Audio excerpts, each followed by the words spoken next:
বাউল আবুল সরকার মহান আল্লাহ রাব্বুল আলামিনকে নিয়ে যে ধরনের বক্তব্য দিয়েছেন সেটি অত্যন্ত নিন্দনীয়।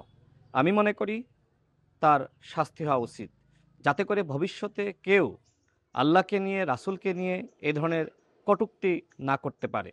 অনেকে দেখলাম এই বাউলের মুক্তির দাবিতে আন্দোলন করছে। আমার কাছে মনে হয় যে তারা হয়তো এই বাউলের যে ফাউল বক্তব্য সেটি শোনে নাই। দেখেন, আমরা বাংলাদেশের মানুষ, আমরা অত্যন্ত অসাম্প্রদায়িক। আমরা মনে করি এদেশে যারা হিন্দু রয়েছে তারা স্বাধীনভাবে তাদের ধর্ম পালন করবে, যারা মুসলমান রয়েছে তারা স্বাধীনভাবে তাদের ধর্ম পালন করবে। কেউ কারোর ধর্ম নিয়ে কটূক্তি করতে পারবে না। এই বাউল যে ধরনের ফাউল করেছে, আমি মনে করি তার যদি শাস্তি হয় তাহলে ভবিষ্যতে আর কেউ এই ধরনের কটূক্তি করার দুঃসাহস করবে না।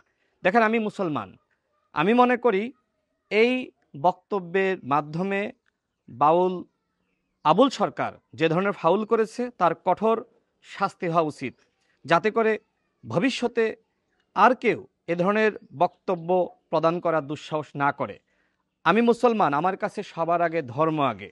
সুতরাং আমি মনে করি আমার ধর্মীয় অনুভূতিতে এই বাউল আঘাত করেছে, তার যথাযথ শাস্তি এই সরকারকে নিশ্চিত করতে হবে।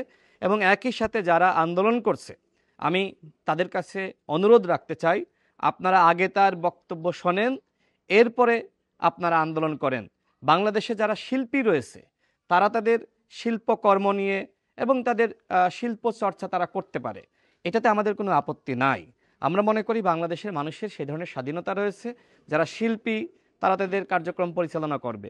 কিন্তু এর মানে এই নয় যে আপনি ধর্মকে নিয়ে আপনি কটূক্তি করবেন। হ্যাঁ, আপনি ধর্মকে নিয়ে মন্তব্য করতে পারেন, কিন্তু সেইটা যাতে আসলে ধর্মের সাথে সাংঘর্ষিক না হয় এবং ওই ধর্মের মানুষের ধর্মীয় অনুভূতিতে আঘাত না আনে। এই বিষয়গুলো আমাদের অবশ্যই লক্ষ্য রাখা উচিত।